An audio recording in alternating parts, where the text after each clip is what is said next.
Hello, I'm Des Dearlove, co-founder of Thinkers50. Welcome to the last of our weekly LinkedIn Live sessions, celebrating the brightest new voices and ideas in the world of management thinking. Back in January, we announced the Thinkers50 Radar class for 2024 in partnership with Deloitte. The Radar class consists of 30 thinkers from around the world whose ideas have the potential to shape the future of organizations. Over the last few months, we've heard from many of them, and today is our final session. Artificial intelligence and all things digital have been on the minds of our radar thinkers this year, as has sustainability. Another key theme has been making workplaces more inclusive and healthy for everyone. But nothing good happens without good leaders, and the best leaders always want to get better. How they can do that is our topic for our final session today. We like to make these sessions as interactive as possible, so please do let us know where you're joining us from and put your questions in the chat box. Our guest today is Dr. Maja Djikic. Maja is a personality psychologist specializing in adult development. She's an associate professor of organisational behaviour and HR management at the Rotman School of Management at the University of Toronto. Her research has been featured in over 50 media outlets, including the New York Times, Salon, Slate, and Scientific American Mind in 15 different countries. Her first book, The Possible Self, A Leader's Guide to Personal Development, was published in March 2024. Maja, welcome, and congratulations on making the Thinkers50 radar list and even more on the book. Thank you so much. It's such a privilege to be here. Well, we're very, very privileged to have you with us. Before we talk about the book, which obviously we're going to get our teeth into, our intellectual teeth into, I hope.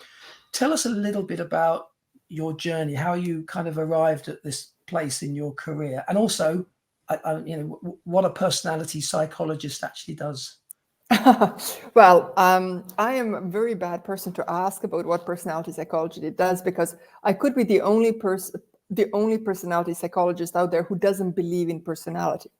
So, and that's perhaps a bit of a longer conversation we can have. But my journey in this area is basically coming from studying. Oddly enough, I started with my master's studying self-deception and how it is that people develop narratives about themselves and others that are very destructive. I studied collective self-deception. I come from Bosnia and Herzegovina, and we had a genocide there that due to which I left the country about a year into the war, And what it really got me on is to understand why it is that how people behave towards each other. After a couple of years of studying self-deception, individual and collective, you would be surprised how one gets very, very down if you're analyzing, genocides in various different parts of the world, across history. And I really got interested about how is it that people ever get out of it? How do we grow? So yes, I see how people get stuck, but how do we get out of stuckness? And that started a long road towards understanding how do adults who are just going about their way, how does that, what keeps them stagnant and what helps them grow? That's absolutely fascinating. I had no idea you were going to say any of that. Self-deception, I mean, that's a whole webinar in itself. I mean, we may have to have you back for another time, but I really want to talk about, for sure, the book, the Possible Self. It's a great title. Yeah. What does it sort of what does it mean? Where did you get the title from? Well, this idea that the possible self is this idea that most people, professionals, they tend to think of themselves in terms of personality types. And when you said, what is it that personality psychologists do? Oftentimes what they do, and not all, but a lot of time, they think of people in terms of what type of personality a person has and how that develops and what does that mean for their growth or what kind of leader they are. And instead, the idea of possible self came out of a kind of realization that a lot of assumptions that we have about personality are not true, that personality really, unlike temperament, is not genetic, that if you think you are, that what, the way that I define personality trait is as a early skill in dealing with your temperament in a particular environment. So basically, you're given particular physiological temperament, and then you're in a particular family, in a particular culture, and you figure out simply how to get along. So maybe you get along by being nice, and then suddenly you end up as an agreeable personality type. Or maybe you get along by being very, very assertive, and then you have assertive personality type. So if the person who is very nice in personality type, when they come often as a leader and they get stuck and say, well, I just belong, this is how I lead, this is my strength. And I often tell them, it's just an early skill. You can develop yourself on the opposite pole of that skill.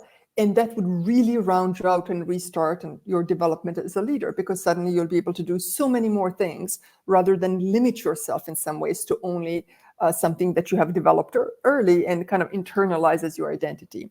So for the possible self really is meant to evoke the selves that we kind of left behind. We simply didn't develop those parts of ourselves. And so much so that we now think of it that, well, that's not ourselves. We know who ourselves is. And even that, this idea of a kind of identity and that we know who we are, I find very problematic, because we, just like all other live beings, like plants and animals, we're continually changing and growing. So anything that lives has a developmental potential. And to try to say, this is what I am, is antithetical to how life really is, how we grow, how we continually change. So to me, that statement "I am" is really it can become very destructive to what could be, and what is these other ways that we haven't grown in yet that we could develop and continue to grow all the way until the very end of our lives. Yeah, I mean, what I'm hearing from you is sort of it's a much more organic thing, and that, I mean, I'm fascinated that the idea that personality in particular is sort of contextual, in the sense of we adapt because of our culture, our circumstance, our situation. I mean, if you might develop a different way, almost like a coping mechanism. So that's really fascinating. One more thing I might want to add, often I hear people, I'm not sure, people in comment, they always say, but wait a minute, I have 2 kids, they're toddlers, and they're very different. And I tell them not to mistake personality for potential. 2 kids, one of them really likes to draw and do art, and the other one likes to pull things apart and see the mechanisms. It's not that they have different personality, they have different potential, which is reflecting in different interests.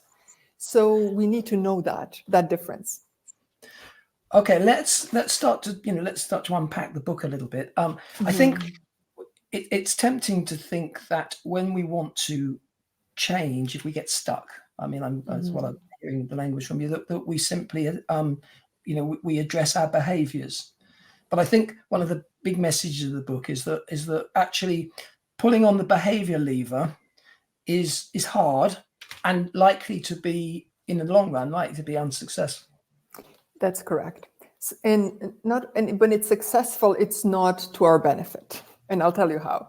So we can decide to have that we're going to, from now on, we're going to get up at 5 a.m. because you just decided that 5 a.m. is, other leaders get up at 5 a.m. And, it's one of those things that you want to say to, I try this. And every morning you use up that very limited willpower that you have and really, you get in there, although maybe you're not a morning person.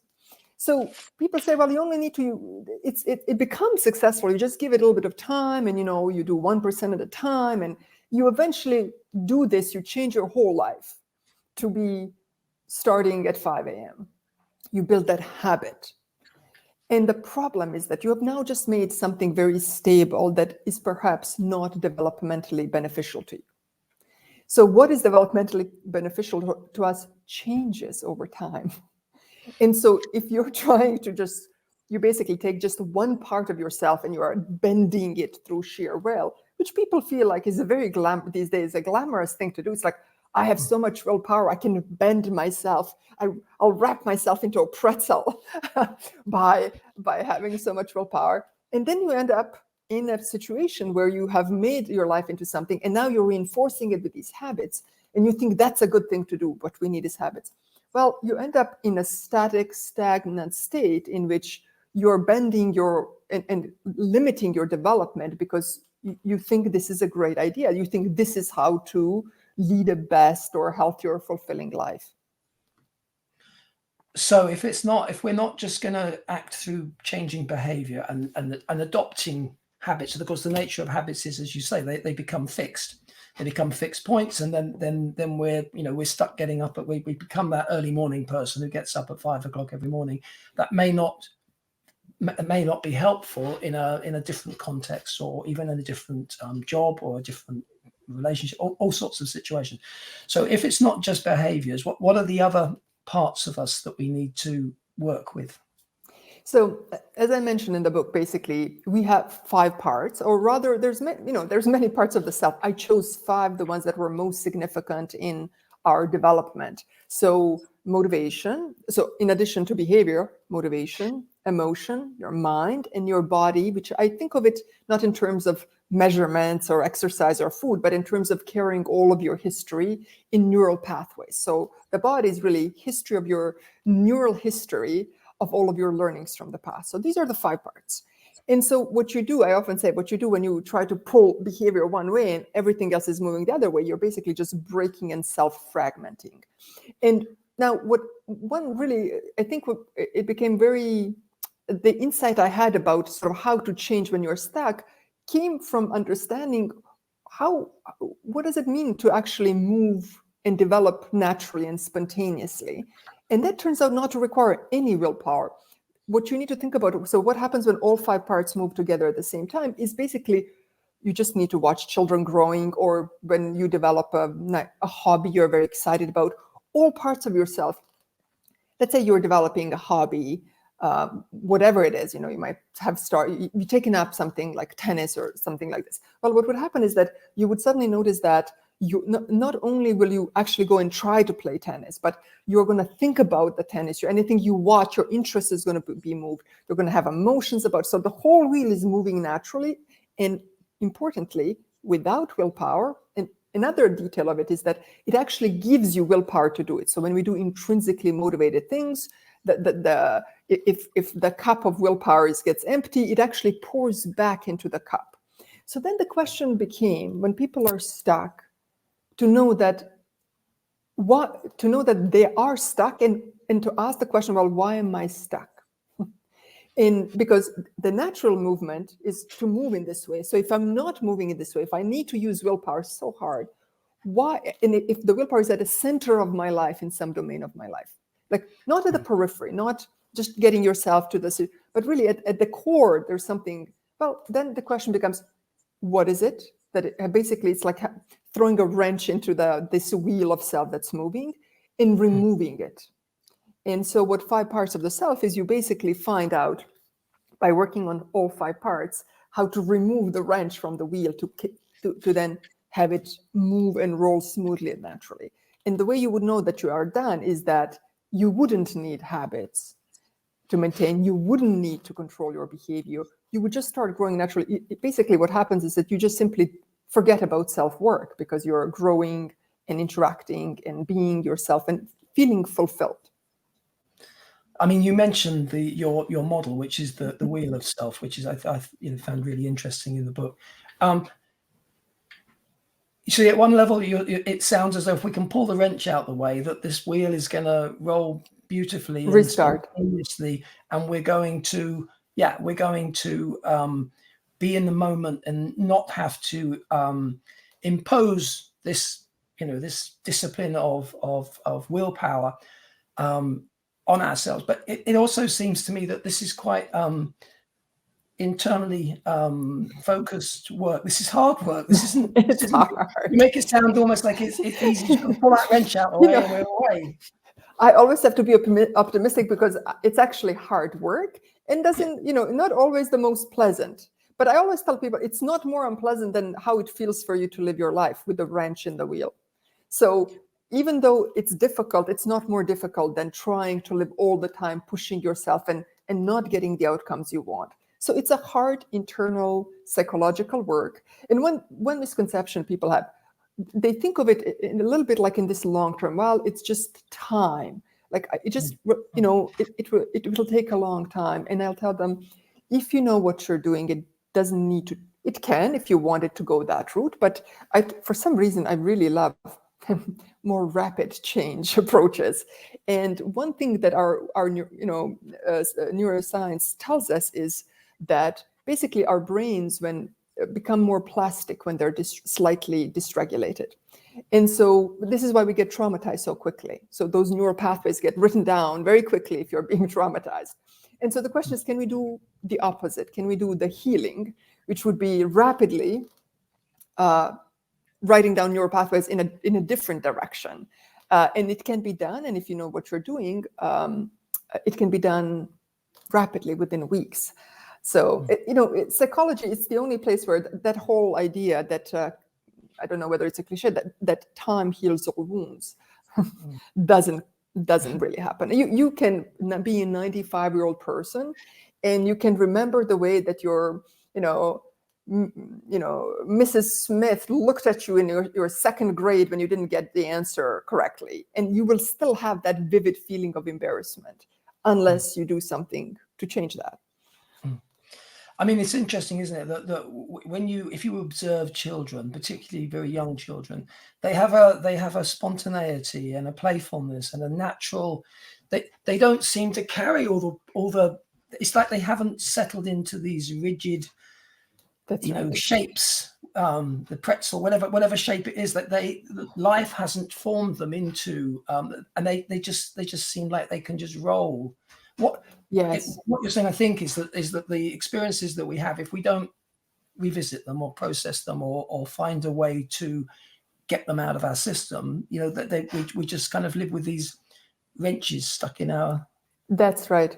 So, and that's the thing I really want people to know. People think, oh, well, I just need a different strategy. So I need to, let's say if I'm a leader, but I'm uncomfortable talking in front of large groups, well, I just need a strategy. I need to know how to hold my hands, right? But those are strategies, or somebody, let's say, and I know this is a very simple example, somebody who is trying to not yell at their kids as much, right? They say, well, every time, I want to yell at them, I count to 10. And I tell them, you can do that, or you can work on yourself in a way that makes you not want to yell at them. So one thing is not to do it. Another is not to want to do it. And if you can get that motivation bit, like the want, if you can change the want, well, your whole life changes. So I think we have some, misconceptions about how change happens. It is long, it is habit-based, it's willpower strong. I will always be this person. So therefore, people tell me I've always been shy. And that means that ever since I remember, so this could never change for me. Well, it turns out most people who are shy have had very early experience of rejection in social settings, such that left a bit of a deep wound that they never got to heal.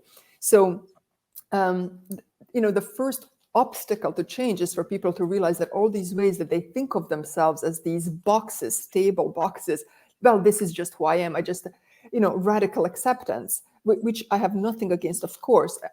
All I ask people is to say, this is who I am now. I accept and love who I am now. And I appreciate everything now, because you might want tomorrow to not have that pain and not to work so hard to feel comfortable speaking in front of others, to not have those, those little voices of imposter syndrome talking in the background and bothering you while you're trying to have some very good ideas and share them with your team or with your board, depending on your position. So we carry this baggage, but how can we, I mean, because we're going back all the way back to the beginning, self-deception piece, we deceive ourselves, we tell ourselves, we repress ourselves, we say, I'm an introvert, I can't stand up in front of people and talk to people. I'm sure you're right, something happened somewhere way back in the mists of time that made us conscious or self-conscious, so we don't want to have that pain again. But how can people, I mean, on a very practical level, I mean, obviously read the book's fantastic, but how can people begin to look inside in a way that they can see more clearly? you go back to the mists of time. There's a writer, Alice Walker, and I'm sure I'm going to misremember her quote. She says, to heal the wound, you have to go back to its origin. You have to find the place where it was made. And so what you do, what the wheel helps you do, is you identify the core thing. Let's say, if you don't mind, I'll just give you an example. Maybe that's easier. Yeah. So let's say that you are a leader, you're very successful, but you're having voices at the back of your mind that, when you want to give an idea, it's like, oh, well, maybe that's not correct, or maybe I shouldn't say it, or what will they think? And so, and you think, okay, well, I just need to shut down those voices or use my willpower. But you decide, okay, you know what? I'm gonna let me check this book out. Let me try to work on myself, and I'll tell you what the book will ask you to do. So the book will ask you to first find this very thing that is the thing. It's almost like your anchor, like this, like find what is this thing that you want to pull out. So you can say, okay, well, I want to have a sense of value, like I am a valued person, that I don't need to rely so much on other people to tell me. So I want to have a sense that I'm not, not intelligent, that I am a valuable, smart person who can do big things in the world. Okay, so that's on the motivation side. Then I ask people to stop doing whatever it is that they have been doing to try to change. I know it's a very funny step. So you go from the motivation piece of it to you go to the behavior. And the behavior is mostly just don't do anything. Stop getting up at 5. Stop trying to sound assertive. Stop doing power poses in the bathroom before the meeting. Just stop, because what I want people to do is learn how to refill the cup of willpower. Why? Because the other 3 pieces of self that need to be moved require a lot of it. Okay, so I have people kind of gather back the strength. And when you do this, because it's relatively short burst of inner work, I ask people, try to do it when you're not in your busy time at work. You have a little bit more reflection time, at least a long weekend, or around the holidays, so that you can refill a little bit, because it's going to be intense. And then we move on to emotion, mind, and neural pathways in the body.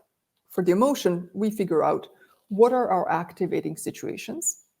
So let's say your activating situation is when I'm in a board meeting and there is 70% of people are higher in, or have achieved more than I have.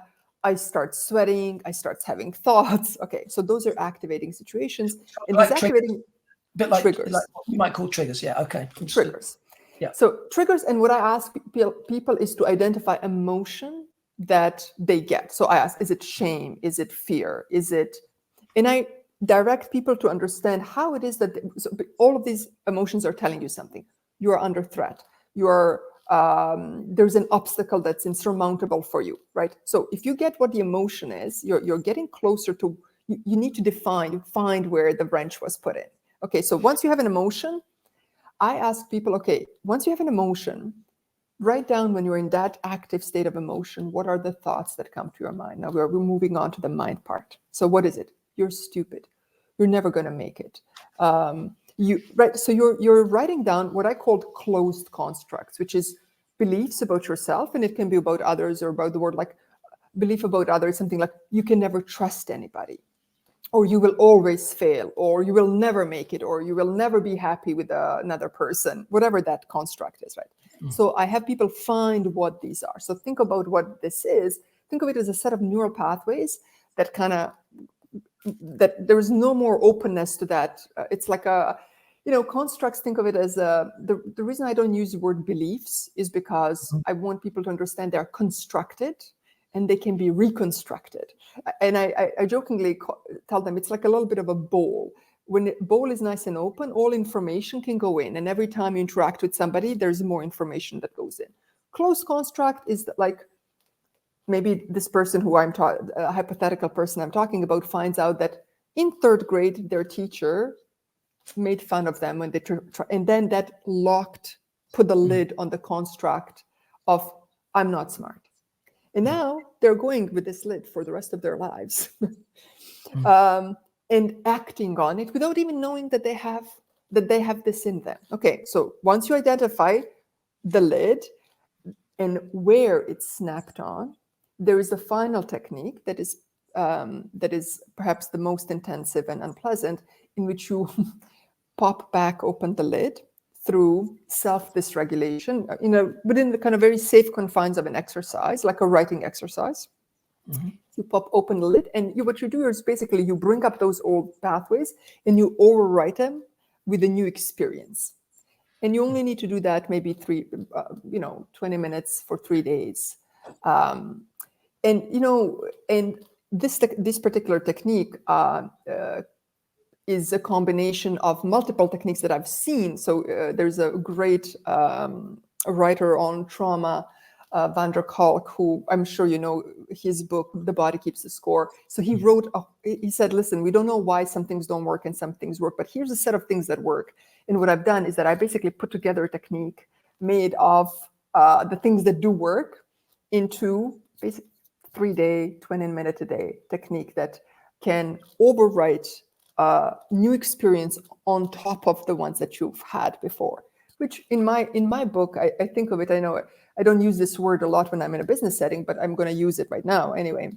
I think of it as healing. Mm-hmm. It's going back to experiences that you had and adding in another experience you kind of needed to keep that construct open, to not put down the lid. And then with that new implicit belief, which is sometimes I don't have the right answer, and that's okay.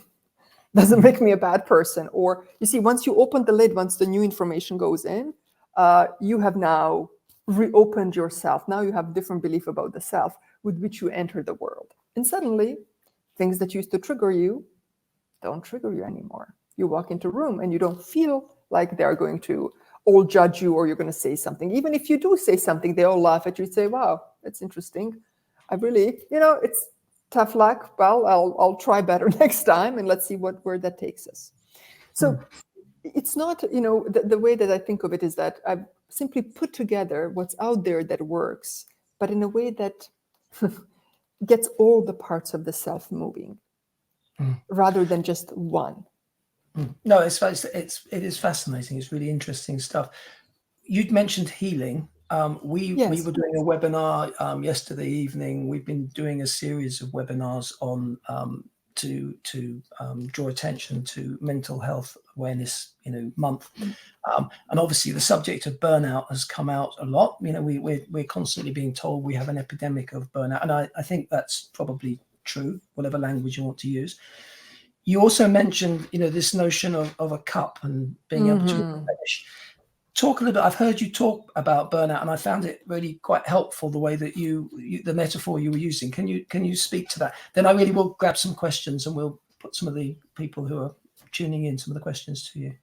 For sure. So the metaphor of a cup simply is that you wake up and you have this much willpower, and every time you do something in the day that you don't like to do, don't want to do, that you're forcing yourself to do, you pour a little bit out. And so that, you wake up at 5, you pour out if you don't want to wake up at 5. Then you have to herd your children for daycare, you pour a little bit out because it's stressful. Then you take the transit or you are in a jam, you pour out, you go to work and you're dealing with meetings. The point is that you're pouring out until the very end. Now, burnout happens when you keep pouring out more than you pour in.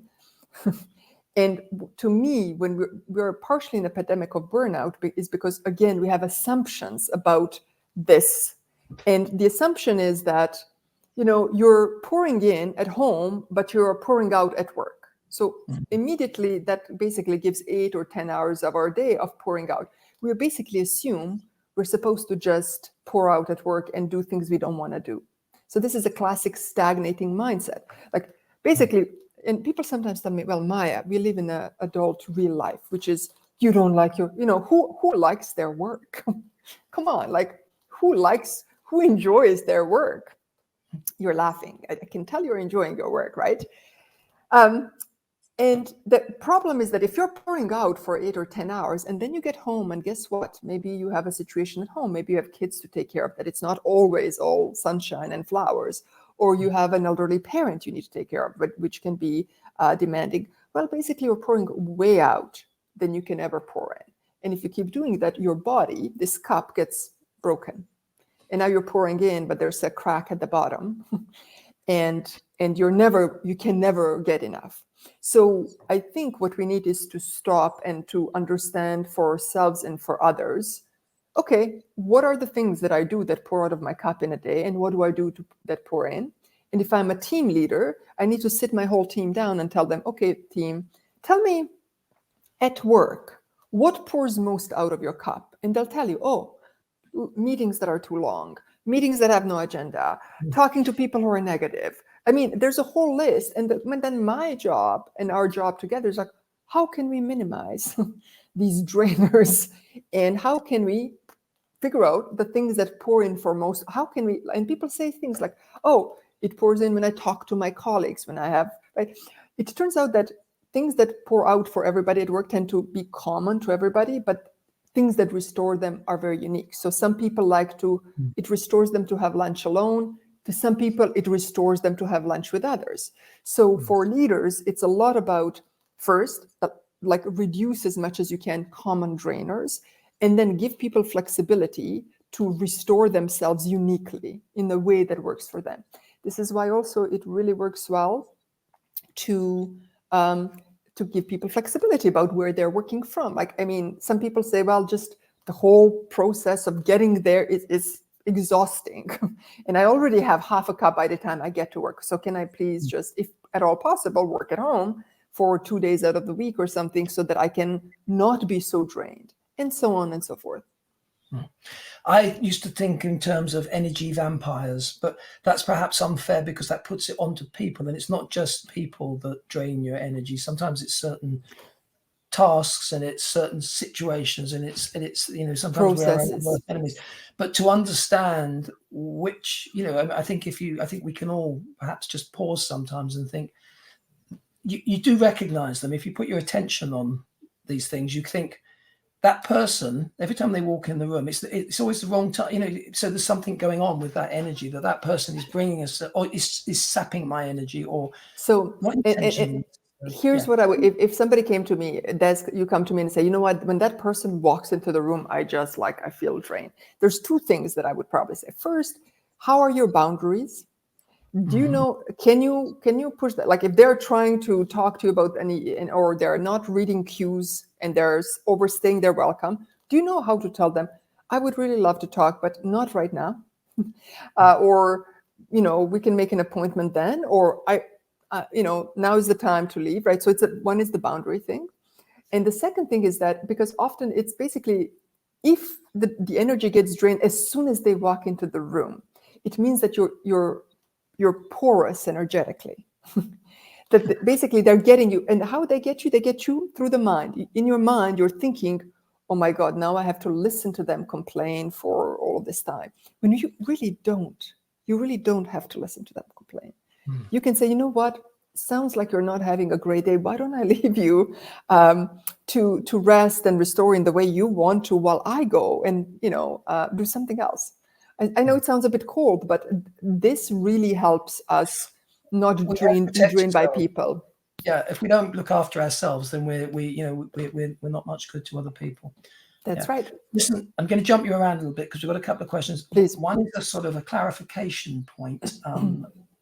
Alison says, so Maja believes in temperaments, but not personality types. Is that, I think that's what you said at the beginning. And personalities are a contextual, result of temperaments. Yeah.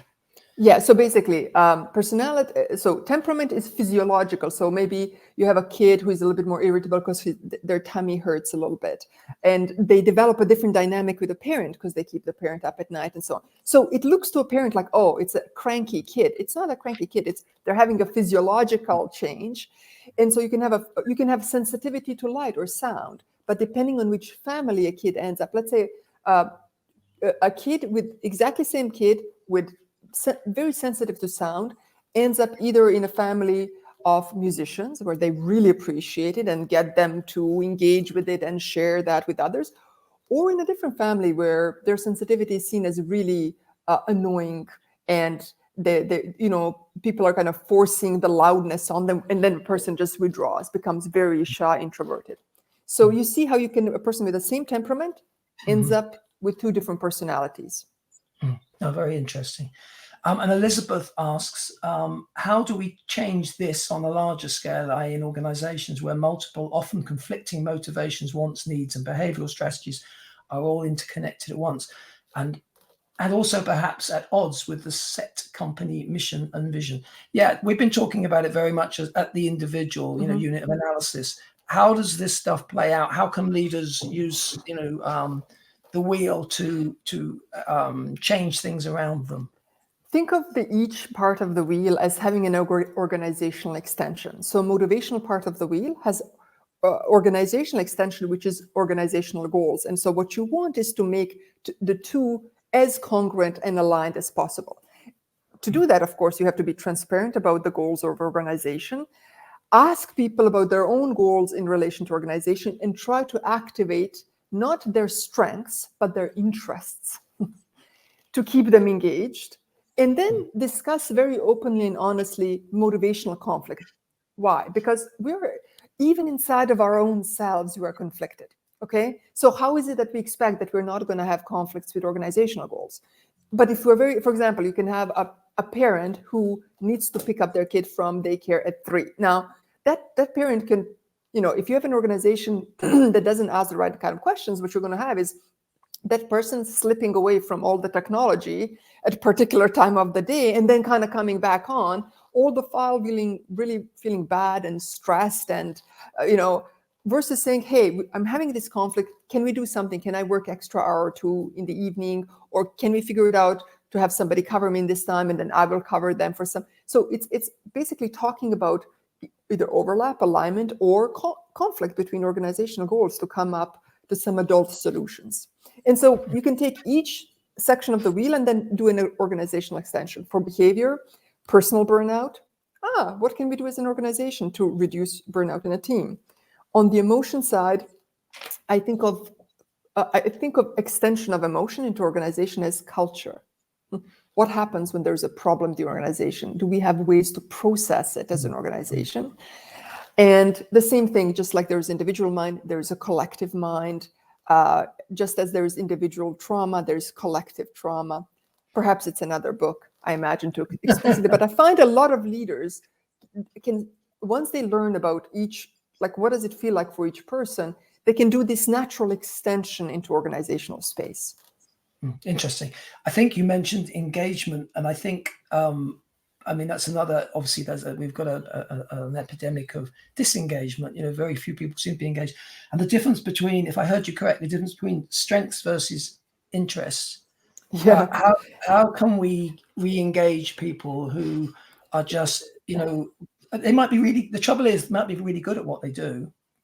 That is the trouble. Yeah. So the trouble is that being very good at what we do and only being asked to do what we're to do inevitably is going to learn to disengagement, because engagement comes not from being able to do stuff, but comes from not being able to, growing in that direction. So what I usually tell people is that, listen, I know you want people to do what they're good at, which is their strengths. However, if you don't have them follow their interests, which is where they want to grow, they're not going to be engaged. They're going to be bored and stagnating. So the strength-based has some benefits, as in everybody's very good at what they do. Interest-based, everybody's pouring back in their cup, being excited. They want to do more of it. So what I find is interesting, how it is that people try to increase engagement, organizations that try to increase engagement by giving people basically more money, more promotions. It's basically you're increasing their sense of safety. That has nothing to do with engagement. It belongs to a different motivational system. Being safe and being exploratory and passionate are simply completely two different motivational systems. So if you want them to engage, you have to ask them about their interests, how it is that they, not outside necessarily work, but even inside of work. What are the things that they're in? What are their most exciting projects they've had? What is the area they would like to read more about? When they read about work, what are they reading? And by aligning them with potential projects, you're going to get a very engaged crowd. We're almost back to the play, children. Yes. Trying things. Yes. And I know you're an advocate of adults playing. Yeah. And trying different things. That's exactly right. I mean, when you're fully engaged with your work, and I'm sure that's maybe you can even share, like it becomes like you're exploring, and the sense is being, even when it's difficult and when you're having conflict and obstacles and a little bit of anger and frustration that you can't get somewhere, what you have is deep sense of fulfillment and joy. And that sense of fulfillment is a sign we are growing. So part of it, we can follow that fulfillment and say, okay, I'm growing from this. I'm exploring. I'm trying. I'm engaged in this. And that's how you know you're growing. Okay, that's good. Couple more concepts. We're going to run out of time, but I just want to talk to you about envy. May not be a bad thing if we know what it signifies. And this notion, which I think is very, very sort of present, the notion of the sense of being behind schedule. Why do we do that to ourselves? Sorry, I'll throw two things at you there. First, I love envy. Isn't it such a fast way to be able to catch which part of the self is underdeveloped? It's like, let's say that I don't have very good friendships, and then I witness, I don't know, I turn on television and oh God, I wish I had friends that, okay, well, I suddenly have identified where I'm underdeveloped. So as long as you know how to say, oh yeah, this is what I want. How do I find what prevents me from very naturally and organically developing? Let me take the wrench out from how I think of friendships. Or, oh, I love how this person speaks publicly. Okay, what is the block that's preventing that? So envy can be such a quick, fast way, right, to have us understand, okay, I have to get the wheels moving here. Again, as long as we turn it internal and we don't blame people, we realize that it's something that we covet and that we have the power to do something about. That's right. It. And if you persist in envy, that means basically you're not doing your work, because your attention should be back to you.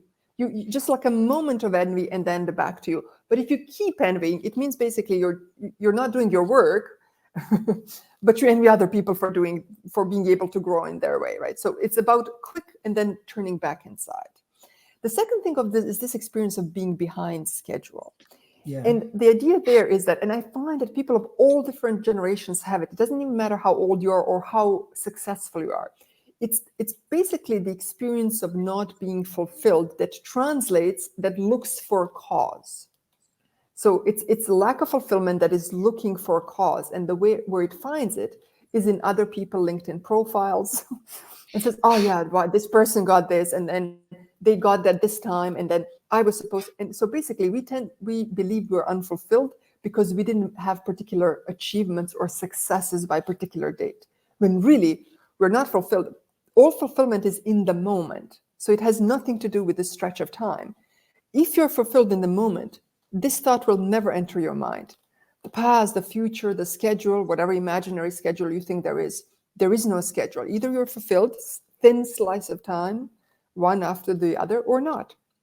And if you're not fulfilled, you look for where it is that you're stuck. Yeah. This is going to be the final question of the Class of 2024 Radar webinar. So I'll try and make it a good question. I think we just have time for it. What is the difference between happiness and joy? And what can we do? What can people do to get a bit more joy into their lives? Fantastic question. Happiness is when you set any goal. You can set any goal and achieve it. I can set a goal to become an accountant and achieve it, but it's nothing with my developmental potential. Joy is when you're moving towards the direction of your development. You know what it feels like. Happiness feels like a hit and it goes away very quickly. It's like a hit of dopamine that then very quickly drops off. Joy is you're in the middle of an activity you love. You don't want to be on the other side. You just want to stay in it and keep exploring. And that joy it's basically an emotional signal that you're in the middle of development. So if you're feeling just happiness but no joy, turn the eyes towards where you're stuck and start moving that wheel again. You will feel fulfilled even when frustrated and upset and sad, and all of these there is going to be underlying joy of being fully growing in the direction you need to be. And presumably that is the antidote to feeling behind schedule as well, because if we feel that we're moving forward, everything is as it should be, we have joy in our lives. Yeah. So we take the temporal concerns out, because we know that we are where we should be and we're moving forward. So joy is assigned to you. You're on your path to your purpose, and it feels perfect. There's no future, no past. You're just in the now, and it feels just right. Do you know what? I think that's a perfect place to finish, because we are just over time. So huge thank you to Maja. The Possible Self, a leader's guide to personal development. It was published in March. It's published by Barrett Kohler, and I thoroughly recommend it. And thank you, Maja. Now, as I said, this is the last in our Radar 2024 series, but we will be back with more great ideas and thinkers in the coming months. Please do check out the Thinkers50 website. Even better, sign up for our free newsletter to hear about what we're up to. And we will look forward to seeing you next time. Maja, it's been an absolute pleasure. My pleasure. Thank you.